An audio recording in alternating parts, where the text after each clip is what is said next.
The average student that you get in college today, most of them are bombarded with images of material success, like, get this car, buy this outfit, get this corporate jet, and earn, run, go after money. And also the same student has got a strong family background where their parents have told them, look, be a little more ethical, be a little more grounded. What do you feel? What do you consider success in the world today? What do you tell a student about success? Yeah, actually you're very right. Not just students, we all also are seduced by the trappings of success. You look at people driving big cars, you look at people getting into huge mansions, wearing all the latest brands, most expensive stuff they carry around with them, and you do feel that I should also have it. And students, youngsters particularly, I mean, I have children of my own who I get horrified when they tell me that I just want to make money, I want to make big money. Right. So they are looking at, not just my kids but all kids everywhere, they're looking for jobs where they will be able to make a lot of money, and that seems to be the mantra today. Right. So what I keep telling them, and I keep telling others also through my column, is that ultimately, at the end of the day, when you come back home every day in the evening, you should be able to look at yourself in the mirror and be able to say that I led a good day. I did what was, as per my conscience, and I lived to my full potential. And to have a basic sense of ethics, I would not go so far as to say that whatever society considers right is right and what they consider wrong is wrong, but I do believe that every individual has a certain set of ethics and should lay down for themselves what they think is good and what they think is bad. And yes, family values would come into that, your upbringing would definitely come into that. In fact, it's an interesting point that you make, is that Indian corporate leaders say that their guru is Michael Porter in strategy, but then for a lot of Western corporate leaders, their guru is Deepak Chopra, who espouses Indian values. So what do you think that Indian values and, let's say, Indian culture or Indian spirituality can teach the world, and what can we really adopt from that?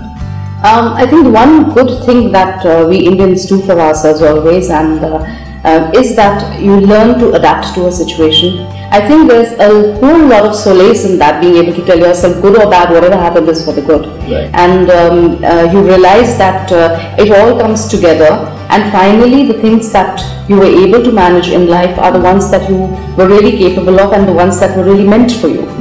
So I think that's a huge learning. A lot of Indian women today are still facing a very paternalistic society, and they need to build a career and balance family and social values and expectations of in-laws, which the men don't have to face. So what advice would you give to a young woman starting out in a career today, especially how do you see the next 20-30 years going in terms of career and how they have to do? And women in particular? Yes. I feel that women need to, from the very starting point, understand and realize that they are going to have to do much more than pull just their own weight. They're probably going to have to pull the weight of the man as well as the entire family. A lot of things that were traditionally a man's domain, let's say, a woman has to do that, as well as, at least in this generation, carry on doing what she was always doing as the woman of the house. Quite often, I just stop and I tell myself, you just have to do what you have to do, and I think that should be the mantra for most women. Who were some of the mentors or gurus or books? What were the things that influenced you over the last few years? What made you who you are today?